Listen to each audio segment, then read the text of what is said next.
numa reunião da igreja, você pode colocar uma máscara, né?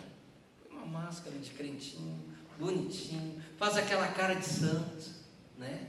Amém, aleluia, glória a Deus, né? Seu irmão está no teu lado, pisa no teu pé, tu olha para ele e diz assim: não foi nada, meu amado, né? Mas aí em casa, quando a tua esposa deixa cair alguma coisa deixa cair o teu celular, quando tu dá alguma coisa para ela guardar e ela perde, ou quando ela te diz assim: querido, não esquece de passar na panificadora trazer pão, e você chega e esqueceu, e ela te diz: oh, meu amado, pode voltar lá e buscar, né? Então as afrontas, as dificuldades começam dentro de casa, e conforme nós reagimos dentro de casa, nós vamos reagir lá fora, né? Então Pedro começa a abordar a questão do sofrimento do cristão dentro de casa. E eu não estou dizendo que a casa é um lugar de sofrimento, pelo contrário, mas é um lugar de tratar o nosso caráter. Então vamos dar uma olhadinha na primeira carta de Pedro, a partir do capítulo 3, né? Eu acho interessante aqui algumas coisas que vão ser colocadas hoje. 1 Pedro 3, a partir do versículo 1 está escrito assim. É interessante, né? A gente tem um ditado no mundo, né? Ladies first, mas mulheres primeiro. Então Pedro, que já sabia disso, ele começa aqui dizendo: mulheres, sede vós igualmente submissas a vosso próprio marido. Porque é tão mais fácil ser submisso ao líder, ao profeta, ao líder do grupo familiar, ao pastor, né? Então a gente já começa assim: mulheres, vamos fazer que a sã doutrina, que bem praticamente no dia a dia, sejam submissas ao vosso próprio marido, para que, se ele ainda não obedece à palavra, seja ganho sem palavra alguma, por meio do procedimento da sua esposa, ao observar o vosso honesto comportamento cheio de temor. Não seja o adorno da esposa o que é exterior, como frisado de cabelo, adereços de ouro, aparato de vestuário. Será que Pedro tinha algum controle sobre o cartão de crédito também? Isso é uma divagação, né? Mas seja, porém, o homem interior do coração unido ao incorruptível trajo de um espírito manso e tranquilo, que é de grande valor diante de Deus. Pois foi assim também que a si mesmas se ataviaram outrora as santas mulheres, que esperavam em Deus, estando submissas a seu próprio marido, como fazia Sara, que obedeceu a Abraão, chamando-lhe Senhor, a qual vós vos tornastes filhas, praticando o bem e não temendo perturbação alguma. Maridos, vós igualmente vivei a vida comum do lar com discernimento, e tendo consideração para com a vossa mulher como parte mais frágil, tratai-a com dignidade. Com dignidade. Você já reparou como tem marido que trata todo mundo bem e trata a esposa de qualquer jeito, né? Lá no trabalho chama aquelas colegas com toda a educação, com toda a atenção, e com a esposa não tem uma tolerância zero, né? Então ele diz: trata com dignidade, porque sois, olha só, por que trata com dignidade? Porque sois juntamente herdeiros da mesma graça de vida, para que não se interrompam as vossas orações. Olha a importância disso. Então, quero conversar um pouquinho sobre isso. Pedro traz o assunto para dentro de casa. Ele ensina a sã doutrina para o homem, para a mulher, ensina a suportar as objeções, as críticas dentro de casa, né? Daquele que está mais próximo de ti. Então ele ensina essa doutrina para o dia a dia, ele facilita, ele não cria um tratado teológico, ele vai fazer a coisa mais simples. O ponto central aqui dessa passagem é a vida comum do lar e como vivê-la. Então eu sempre achei interessante quando eu vi esse assunto de vida comum do lar, porque toda a família tem uma rotina e tem algumas coisas que estão comuns em todas as casas. A gente aconselhando casais durante tanto tempo e tendo sido aconselhado e pastoreado uma vida inteira, a gente vê que as coisas só mudam de endereço. Então Pedro começa a falar da igreja a partir da casa, né? E eu creio, não por uma questão de colocar um peso, uma carga, né, uma responsabilidade maior nos ombros da mulher, mas justamente pela importância do papel da mulher dentro de casa. Ele começa se dirigindo a elas, né, porque a mulher é central dentro de uma casa. A mulher transforma uma casa num lar. É simples assim, né? Homens, já viu uma casa só do homem, quando ele está viúvo, ou quando ele mora sozinho, né? É diferente a casa. A casa é um lugar só para comer, dormir, tomar banho e sair para outro dia. Mas a mulher, ela transforma a casa num lar. Então ele alerta as mulheres, ele começa falando com as mulheres: olha, mulheres, não se defendam, assim como Jesus não se defendeu, né? Ensina elas a não reagirem da maneira diferente como Jesus reagiu. Que coisa, né? Mas é difícil isso, né? Eu sempre entendi, né, quando se fala de casamento, que as mulheres precisam ser amadas. A necessidade básica da mulher é se sentir amada e protegida. E a necessidade básica do homem é que a sua autoridade seja respeitada. Você já reparou como é feio, né, quando numa casa a esposa não respeita o marido? Quando ela não respeita o marido, né, as crianças não vão respeitar o marido. E quando ele entra dentro de casa, que ele fecha o portão, que ele dá as costas, o cachorro vem por trás e morde o pé dele. Porque nem o cachorro respeita. Né? É mais ou menos assim. Então ele diz: olha, mulheres, quando vocês forem provocadas, quando vocês receberem uma palavra um pouco mais dura, quando o teu marido não está entendendo a tua sensibilidade, confia no Senhor, te entrega ao justo juiz, né? Não se levanta contra ele. Nós não temos o hábito como cristãos de nos levantar contra autoridades, não é isso? E a gente vai ver um pouco sobre isso. Depois que ele fala para a mulher essa questão, aí ele volta para os maridos e diz assim: para ti o padrão é o mesmo. Respeita a tua mulher, né? Muitas vezes eu já ouvi de tantos casais, esposa que assim transforma a sua casa num inferno e critica o marido, diz que ele não presta para nada, diz que ele não supre as necessidades da casa, diz que ele não é um bom sacerdote, acaba com o marido, acaba com ele. E aí a palavra diz assim: olha, maridão, é o seguinte, te entrega ao justo juiz. Não entra para o conflito, não vai trucar a tua mulher, né? Eu me lembro uma coisa que eu achei muito curiosa. A gente trabalhou muitos anos com cursos de casais, né?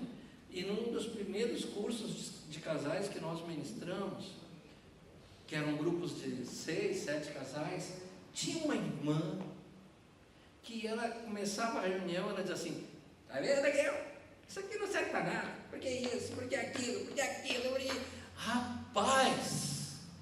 E eu ficava olhando para aquele homem, e ele fazia assim. Ele não reagia, cara. Ele está morto, discípulo de Jesus, né? Morto, não reagia. Por isso eu não estou enaltecendo a atitude dela, mas a dele, né?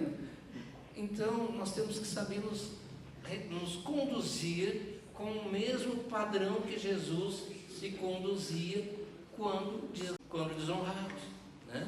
E isso começa ali dentro de casa. Assim como a mulher é ensinada, o homem também. Olha, te entrega ao justo juiz, né? Não é para chegar diante de Deus, a gente vai ver e, né, dizer, a mulher que tu me deste. Não, essa história é muito mal contada, né? Mas é para confiar no Senhor. Ele é o criador do casamento, ele é o criador do homem e da mulher. Então ele sabe como nos ensinar a fazer essa coisa dar certo, essa coisa chamada casamento. E a igreja começa na casa, através de um casamento. A gente leu ali o versículo que Pedro diz assim, se a mulher tiver um marido, olha que interessante isso, se a mulher tiver um marido desobediente ao Senhor, ela o ganhará sem palavras.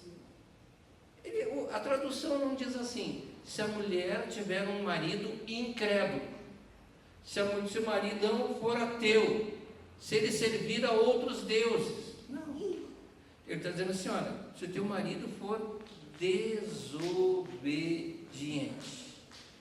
Ele fala de maridos desobedientes. Por quê? Porque, irmãos, vamos ser honestos, há homens que mesmo estando do reino de Deus, participando de uma igreja do Senhor Jesus, de um grupo familiar, sendo discipulado, tem áreas da sua vida que eles não vivem em conformidade com a vontade do Senhor, não vivem em conformidade com os preceitos do Senhor, com a sã doutrina, não vivem naquela área da sua vida como discípulos de Jesus, mas eles creem em Deus, eles leem a Bíblia, eles participam das atividades da igreja, procuram ser fiéis, mas tem áreas que eles são desobedientes. Quem já educou um filho sabe disso, né? Tem áreas que realmente se precisa ensinar. Só que o problema é esse, não cabe à mulher ensinar o marido naquelas áreas em que ele é desobediente. Ela tem que confiar no Senhor, né? A atitude da mulher não pode ser querer pressionar o marido, né? Quando ela diz para ele assim, tu tem que ir naquela reunião hoje, tu tem que fazer isso, tu tem que fazer aquilo. Aí sabe o que acontece quando a mulher diz assim, tu tem que fazer? Não vai, né? Não vai. Aí a Bíblia diz que esse tipo de situação é semelhante a uma goteira, né? Provérbios 27:15 diz assim, o gotejar contínuo no dia de grande chuva e a mulher rixosa são semelhantes, para não dizer iguais.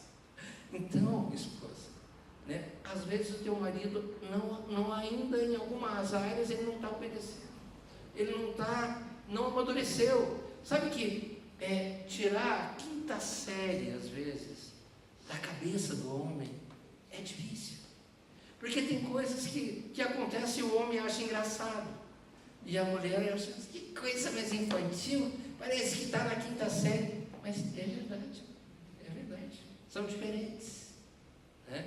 Então a esposa tem que ter sabedoria, tem que confiar no Senhor. A palavra diz que a mulher que tem um comportamento honesto, ela vai conquistar o seu marido. Mas o que é um comportamento honesto?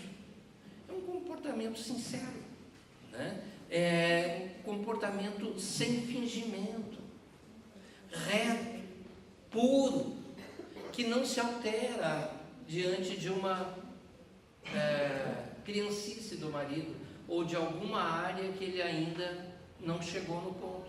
Fala de um espírito manso e tranquilo, que essa atitude honra o Senhor. E sabe que essa atitude honra o Senhor, e se o teu marido é um homem que crê no Senhor, no qual o Espírito Santo toca o seu coração, a atitude da esposa, através do convencimento do Espírito Santo, vai constranger o marido em amor. E ele vai entender, né, que ele não pode chegar em casa como se fosse o rei de toda a terra, né, sentar no sofá, pegar o controle da TV,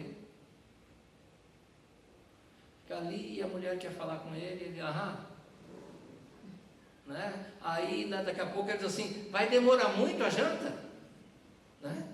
Então tem áreas que o homem, se ele for sensível ao Espírito Santo e observar o comportamento da mulher, ele vai entender que ele não pode levar a vida desse jeito, né? E Pedro conclui dizendo que este é o adorno da mulher, este comportamento, esta atitude, né? Que isso é de grande valor diante do Senhor, e com certeza, né, vai constranger o seu marido, que não é um homem incrédulo, mas apenas desobediente em algumas áreas. Quer ver uma coisa? Que às vezes tu não faz por mal, tu não faz por mal. Por exemplo, tu chega assim do trabalho, entra ali pela garagem, lá em casa a gente deixa o carro na garagem, já entra pela cozinha e tem um tapete na porta da entrada da cozinha. Sabe para quê? Para você parar ali, ou trocar um sapato, botar um chinelo, ou pegar e limpar, né? Limpar, para não entrar com os pés sujos dentro de casa, porque ela passou um pano na cozinha, porque ela aspirou toda a sala, o tapete está bonitinho, mas daí o marido chega pensando um monte de coisa, né? E às vezes, ou muitas vezes, né? Ou às vezes ele chega da rua, está apertado, precisa ir no banheiro, aí ele chega e ela diz assim, não limpou os pés de novo.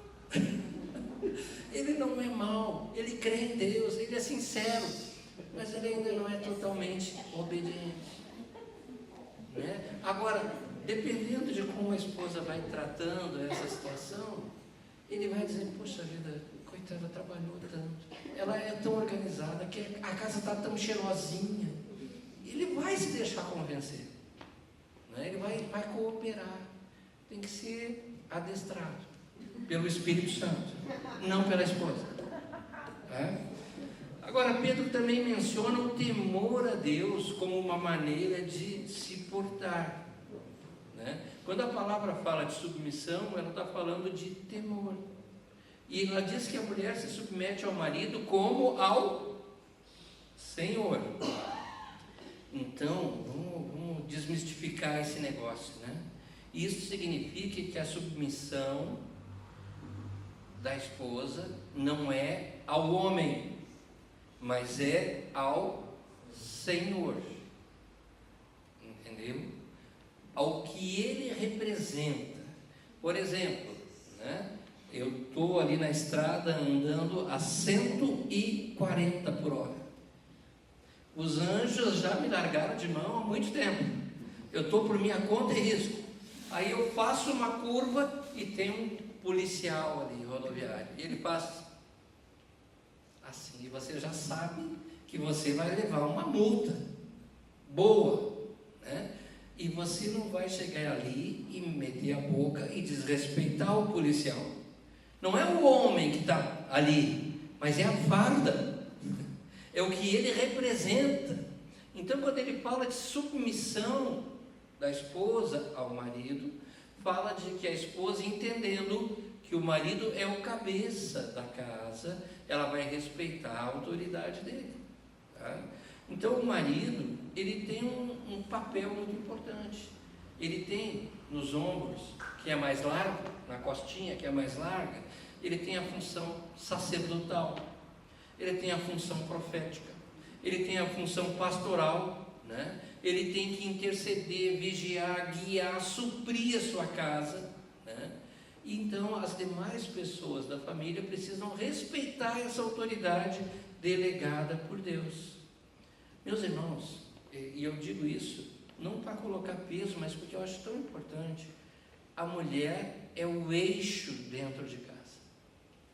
Ela tem uma graça de Deus para transformar a casa num lar e tornar a sua casa um ambiente equilibrado, estável, um ambiente de tranquilidade, na qual o marido possa chegar, os filhos, e se sentirem bem. E o marido tem que corresponder a isso. Mas a mulher, ela é um eixo. Se o eixo está torto, né? Imagina um carro com um eixo torto, né? Porque andar para cá e ele vai ainda, né? A mulher é o eixo. É muito importante o papel da mulher e a graça que Deus quer dar à mulher para ela exercer esse papel, porque ela dando essa estabilidade à casa, ela vai contribuir para que o homem possa levar a família ao seu propósito, né?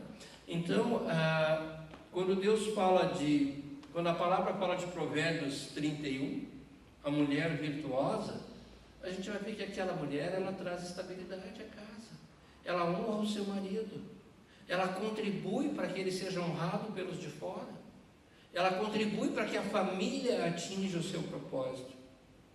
E as ações desta mulher produzem um ambiente pacífico, de proteção, e o marido sabe que pode confiar nela, sabe que pode descansar nela, né?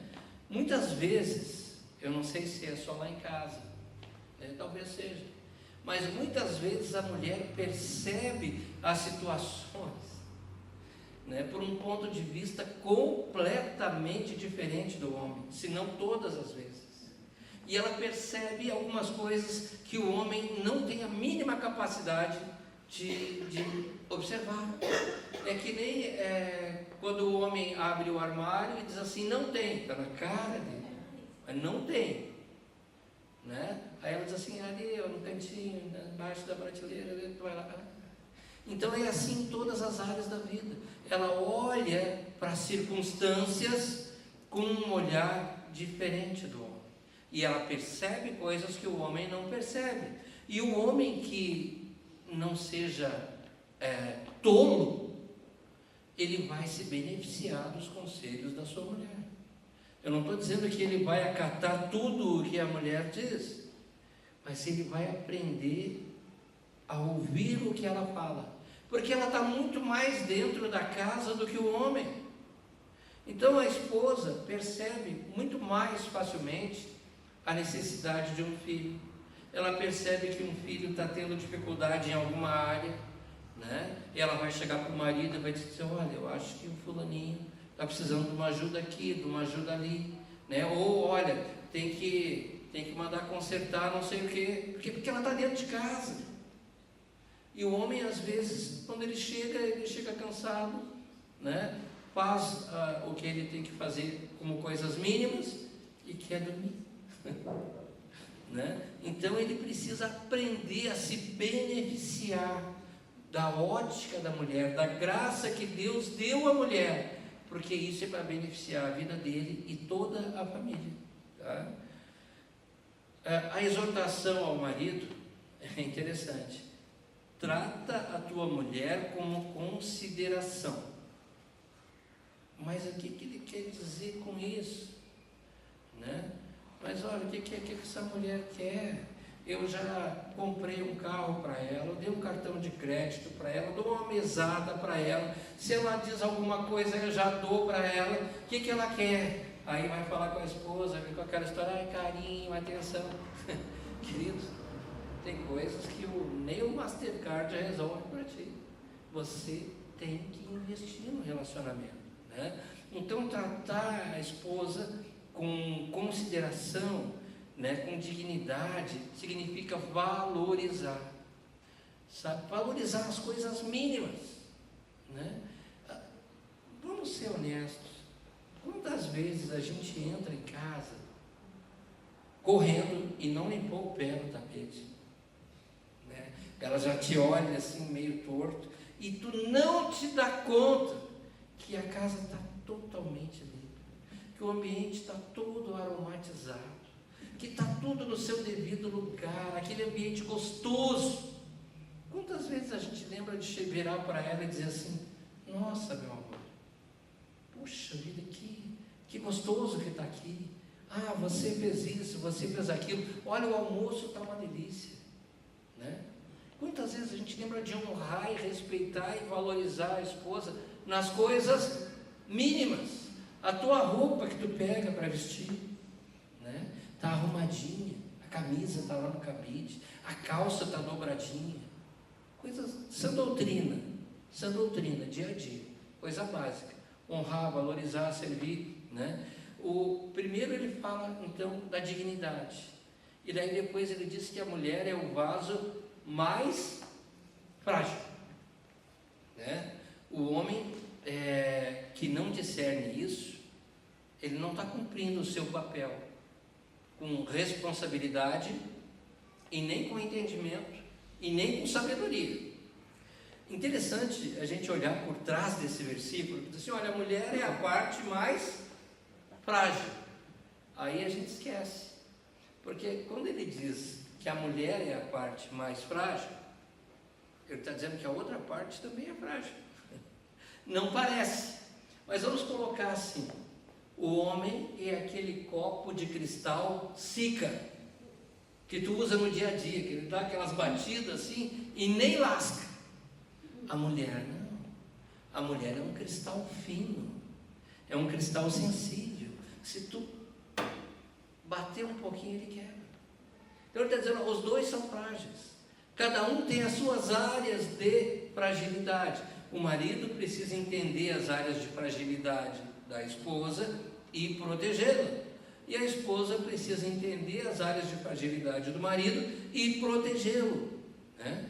Eu não estou colocando peso sobre a mulher, não é essa a minha intenção, mas eu quero que a mulher entenda o quanto ela é importante para que a casa ande bem e para que a igreja comece dentro de casa, e o quanto ela pode contribuir para que o marido cumpra o seu propósito, o seu ministério, né? Então você precisa entender isso. Ambos são frágeis. Quantas vezes, né, a mulher não percebe que o marido tem as suas fragilidades e que ele está exposto lá fora a N situações, assim como ela também quando trabalha fora, né? Mas está exposto a todo tipo de provação e de tentação, e ela não dá atenção para o marido, né? Não dá. Não ora para que Deus guarde o coração dele, não ora para que Deus dê sabedoria a ele para ser o sacerdote, não traz uma palavra de encorajamento, só traz pressão. Isso é não entender as fragilidades do marido. Assim como o marido que não honra, não ama, não suporta, não lembra de fazer um agrado e valorizar a sua esposa, não está entendendo as fragilidades dela. Então, ambos, marido e mulher, são frágeis. Pedro não está falando de defeitos, mas está falando de características. Ambos são frágeis, um mais frágil que o outro, né? E essas características vão dizer respeito às funções e papéis de cada um dentro de casa. Então, queridos, é recíproco, é mútuo, temos que estar atento a isso. Isso fala de reagir como Jesus reagia no dia a dia, né? Uma coisa que, se nós entendêssemos, marido e mulher, e a cobrança aqui é sobre o marido, né? É o seguinte: que antes de sermos marido e mulher, nós somos coerdeiros da mesma graça. Nós somos irmãos em Cristo. Aí eu te pergunto: tu é um cara grosso, tosco, tu vai, por mais que tu seja, é muito raro tu destratar a tua esposa na frente do pai dela, né? Pode até, quando está sozinho lá, como se diz lá na minha terra, dar umas espinafradas que não devia. Espinafrada, por aí tu já vê que não é coisa boa, né? Uma engrossada. Mas na frente do pai dela tu não faz isso. Agora, nós somos coerdeiros da mesma graça. Nós somos irmãos em Cristo. O Deus que está vendo a tua vida, está vendo a vida dela. O Deus que está vendo como ela te trata, está vendo como que tu trata ela. E aqui Ele está dizendo para os homens: olha, vocês têm que entender que vocês são co-herdeiros da mesma graça. E se vocês não entenderem isso, as orações vão ser interrompidas. E tudo que nós não queremos, como igreja em casa, como família, como casal, é que as orações sejam interrompidas. Então nós precisamos dar atenção a isso. Viver a vida de igreja em casa não se refere apenas a termos grupos caseiros, mas cuidar uns dos outros, servir uns aos outros, pastorear uns aos outros, amparar mutuamente, né? A mulher, muitas vezes, com a graça que Deus dá, ela exerce uma função pastoral dentro de casa, de entender, discernir, ajudar o marido, aconselhar o marido, né? Ela não exerce uma função de governo, mas ela exerce uma função pastoral, de equilíbrio, entendeu? Então, amados, como tem muita coisa para ir para frente, eu vou começar a correr um pouco, tá? Jesus veio trazer reconciliação. Ele nos deu o ministério da reconciliação. Isso fala de reconciliar marido, mulher, mulher, marido, pai, filho, filho, pai, né? Todos nós somos descendentes de Adão, não é verdade? E todos nós viemos de um casal com relacionamento quebrado. Por isso nós precisamos reconciliar a nossa vida com Deus e o nosso relacionamento, né? Todo grande empreendimento de Deus, todo grande projeto de Deus começa a partir de uma família, começa a partir de uma casa, né? Eu tenho certeza absoluta. Às vezes eu vejo algumas pessoas dizendo: porque um grande avivamento. Querido, o avivamento começa dentro de casa. O grande avivamento que tanto se espera, eu não acredito que ele virá mais em cruzadas e coisas desse tipo. Começa dentro de casa. Começa quando o marido entende seu papel, a mulher entende seu papel, a honra mútua, e aí começa a orar juntos, né? Quanto tempo vocês não oram juntos? Tem que orar juntos, né? Isso faz parte, tá bom? Agora eu quero ir para o segundo ponto. O que Deus requer de nós, igreja, nesses dias? O que Deus está requerendo de nós para nós andarmos como discípulos de Jesus? Primeira coisa, reconciliação entre marido e mulher. Deus nos deu o ministério da reconciliação, não para ser aquele que vai ser usado lá fora para reconciliar apenas a vida dos irmãos, mas começa a reconciliação na tua casa, né? Hoje as pessoas são solitárias dentro das suas casas. Você já reparou que tem famílias que cada filho tem um quarto, o filho se tranca no quarto com o seu smartphone ou com o seu notebook e ninguém sabe o que ele está fazendo. O marido está lá no seu smartphone, a mulher está no sofá do lado e eles não conversam, cada um no seu. E a palavra diz que o Senhor faz o solitário andar em família. Então a reconciliação começa dentro de casa. Nós temos que aprender a nos reconciliar, né? Conversar. Deus é um Deus relacional. Então a primeira coisa é o casal precisa se relacionar. Os pais precisam se relacionar com seus filhos, né? A reconciliação dentro da família, entre pais e filhos, ela acaba com a orfandade e a perda da identidade. Existem filhos que são literalmente órfãos de pais vivos. O pai nunca tem tempo para ele, nunca, sempre tem alguma coisa mais importante, mais urgente. Sabe de uma coisa? O traficante vai ter tempo, o pedófilo vai ter tempo. Então nós não podemos permitir que os nossos filhos sejam órfãos de pais vivos. Tem que reconciliar isso, né?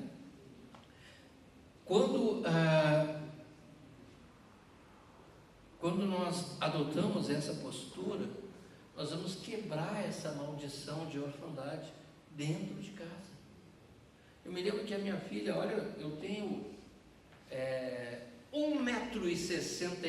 de altura. 1,69 m.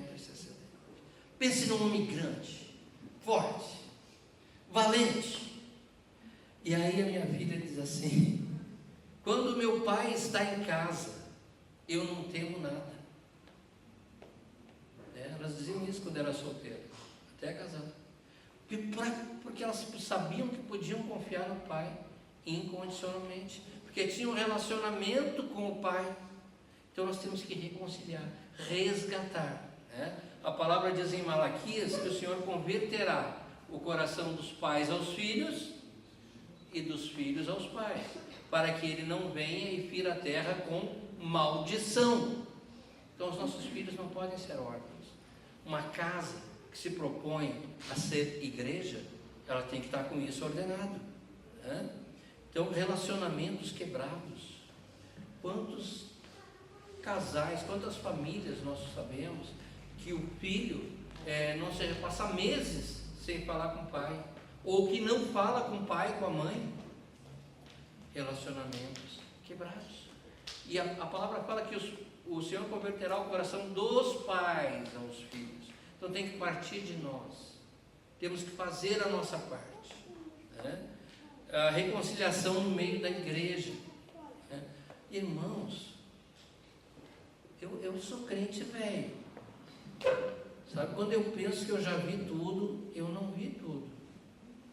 Mas assim, eu já vivi em ambientes onde estavam sentados um irmão nessa fila, outro ali, e eles não se olhavam, e se pudesse eles se batiam,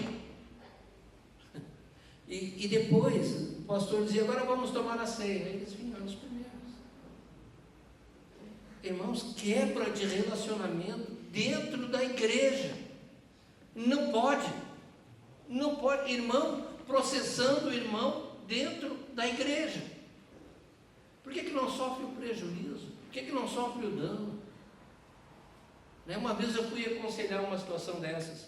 Me disseram: vai lá e conversa, que tem dois irmãos. Cheguei lá, era uma situação dessas. Um prestou serviço para o outro não gostou do serviço para um. E já estavam indo para o processo, porque vão fechar a tua empresa, porque não sei o quê. Irmãos, não pode. Sofre o dano, sofre o prejuízo, busca a reconciliação, te comporta como Cristo está reagindo.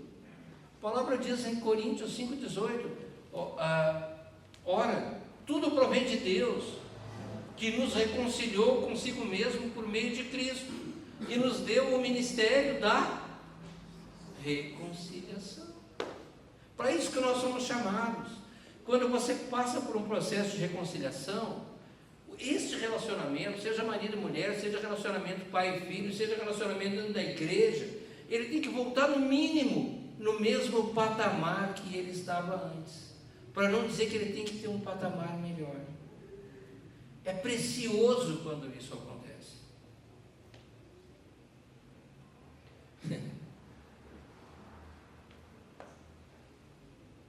Deixa eu avançar aqui. Então, amados, nós temos que caminhar nesta linha, sabe? Precisamos voltar a um lugar de onde nunca deveríamos ter saído, que é a vida de igreja dentro da casa. Esse tipo de vida vai nos proteger, pois a arca foi construída para salvar uma família. A arca foi construída para salvar Noé e a sua casa, no meio de uma geração pervertida, corrupta, distante de Deus. Então nós temos que fazer da nossa casa um lugar onde a presença de Deus seja vista. A nossa casa tem que ser um lar redentor. Nós temos que viver o Evangelho ali. Para finalizar, queridos, só quero citar rapidamente algumas famílias que deram maus exemplos, e o transtorno que elas causaram dentro de casa e dentro da igreja, né? A primeira família que deu um mau exemplo para a igreja, para o mundo, foi formada por Adão e Eva, né? Porque eles não se protegeram. Onde é que estava Adão quando a serpente veio contar coisinha, né, no ouvido da Eva? A palavra não diz, não é verdade? E além de não se protegerem mutuamente, a primeira coisa que eles fizeram foi tentar transferir a culpa um para o outro. Isso não acontece ainda hoje. A consequência que isso teve na vida familiar depois foi que um filho matou o outro. Aí a coisa foi começando. A gente vê famílias hoje que não que se matem, mas que se pudesse se matar, né? E além de tudo, além de tentar transferir a culpa um para o outro, transferir a culpa para Deus. Porque Adão vira para Deus e diz assim: olha, a mulher que tu me deste, me deu e eu comi do fruto. Ou seja, a culpa é tua, né? Tu podia ter arranjado uma coisinha melhor aí, mas... Então a tendência, né, é de... Olha o estrago que isso causou. Por causa disso, Satanás, o pecado, tomaram autoridade sobre até os nossos dias. Jesus veio para resgatar, né, a família de Acã, né? Vou ficar só nessas duas, tem muitas outras. Mas quando eles estavam entrando na terra prometida, Josué deu uma orientação: olha, nós vamos vencer aquele povo, mas não é para tomar nada deles, nada, tudo é para ser destruído e queimado. O que Acã fez? Ele roubou uma capa babilônica, ele pegou prata, ele pegou ouro, né? E por causa disso, a próxima cidade que eles tinham que conquistar, eles perderam. Então eles imaginam que eles conquistaram uma cidade altamente fortalecida, um exército forte. Aí eles foram entrar num vilarejo e foram derrotados. E aí eles foram consultar a Deus, e Deus foi mostrando primeiro a tribo, depois a família onde estava o pecado. E sabe o que aconteceu? Além de todo o povo ter sofrido por causa do pecado de Acã, a família de Acã foi exterminada. Então, irmãos, eu vou ficar nessas duas famílias, tinha muitas outras aqui, mas a questão é o seguinte: quando nós não vivemos a vida de igreja dentro da nossa casa, nós vamos não só trazer mal, trazer dano, trazer consequências terríveis dentro da nossa casa, como todo o corpo de Cristo vai ser penalizado, vai sofrer algum nível de consequência. Então, são apenas 2 exemplos de famílias, tinha mais uma meia dúzia aqui. Agora eu quero dar 2 exemplos também de famílias que honraram, que obedeceram a Deus, seus mandamentos e a consequência disso, né? Voltamos para Noé, né? A palavra diz que Noé achou graça aos olhos de Deus, porque ele foi considerado justo e íntegro entre os seus contemporâneos, né? A raça humana havia se corrompido, se afastado de Deus, e Deus disse: eu vou acabar com isso, cansei. Mas Noé achou graça, e ao lado da família dele, Noé exerceu fé e obediência naquilo que Deus ordenava. E aí Deus começa um novo projeto para o homem, a partir de Noé. Um aspecto importante a considerar aqui é que Noé não apenas alcançou graça e exerceu fé, mas ele conseguiu transmitir a visão que Deus tinha dado a ele para a sua família. E eles embarcaram no projeto junto com ele. E toda aquela casa foi salva. E Deus não destruiu como estava no seu coração, né? Toda a criação por causa de uma família. Começou de novo. Outro exemplo são as famílias que se juntaram a Neemias na reconstrução dos muros de Jerusalém. A palavra diz, quando a gente lê o livro de Neemias, que cada família reconstruiu de fronte da sua porta. Cada família reconstruiu o muro em frente da sua casa. Cada família se fortaleceu, creu e fez o que dela era esperado, né? A família de Lázaro, uma família acolhedora. Jesus, quantas vezes foi recebido naquela casa, servido, honrado. E aí quando tu vai para o livro de Romanos, ele cita, olha, Priscila e Áquila receberam a igreja na casa deles. E aí ele vai citando as famílias onde a igreja se reunia naquelas casas. Então, irmãos, o que eu quero dizer para concluir é o seguinte: o Senhor continua a usar casas e famílias para a redenção de uma cidade, de uma rua e do mundo inteiro.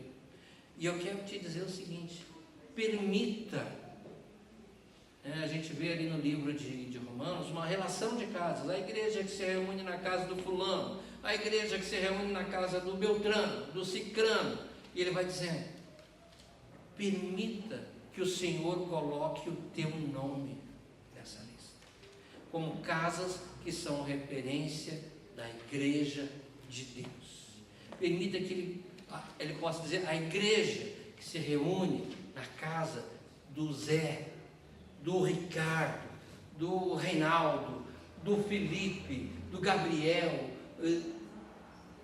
do Ed, do Marcos, e permita que o Senhor me dê uma memória melhor. Então permita que o Senhor coloque o teu nome nessa lista. Faça da tua casa um lar redentor, uma referência do reino de Deus, da igreja do Senhor, para que tanto a tua família seja protegida e alcance o propósito, quanto os teus parentes, quanto os teus vizinhos. Coloca a tua casa nessa lista, tá bom? Então, queridos, que o Senhor complete essa revelação, que Ele consolide esse ensino no teu coração, que Ele te faça discernir os dias que nós estamos vivendo. O Senhor Jesus está às portas. Olha para o cenário mundial: guerra, rumores de guerra, fomes, pestes, terremotos. Não coloque a tua confiança no teu braço, nem em qualquer outro homem. Eu sou da esquerda, não, eu sou da direita, eu sou de Jesus. Então, permita que o Senhor comece a restauração em ti, na tua casa, e você possa ser citado como uma família que é a igreja de Deus. Amém?